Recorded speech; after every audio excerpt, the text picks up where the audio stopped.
To make this mocha, take a cup and into it add in a tablespoon of instant coffee powder, a tablespoon of cocoa powder and a teaspoon of sugar.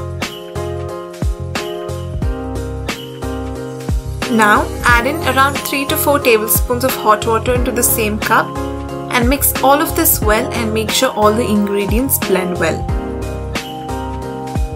The drink I am making is a hot drink. You can add cold milk and ice if you want it cold.